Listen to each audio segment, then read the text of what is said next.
Kattokas mitä Ruthlessin varastolle tippu tänään. Tämän kesän uutuudet on nyt saatavilla ja myynnissä. Ja täältä tuli vähän kalapyyhettä karbiinihaalla, eli sen saat roikkumaan housuihin tai veneeseen ja putsattua kädet. Ei tarvi enää sutata käsiä housuihin. Sitten uudet kalastuspihdit. Näistä löytyy tommoset sakset. Eli nämä on pihdit sekä sakset ja näillä saat kuidut ja fluorot leikattua. Sitten löytyy erikokoisia Ruthless-rigejä. 1, 1.0, 2.0. Noilla saat esimerkiksi Orcasad 18 haukikumit rigattua. Ja sitten löytyy joen varteen vähän mittanauhaa 1,50 m. Sitten Ruthless Predator Chatterbait.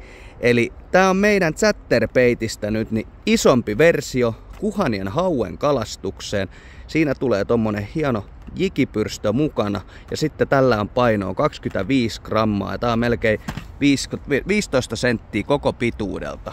Ja sitten täältä löytyy, erityisesti Järvi-Suomessa kalastavat on pyydellyt, että saatais Blade Runneriin iso versio. Nyt se on siinä 60 millinen ja 20 grammaa, ne lentää pitkälle. Erityisesti Saimaan kaverit, vehkeet vedessä tyypit, niin on paljon toivonut.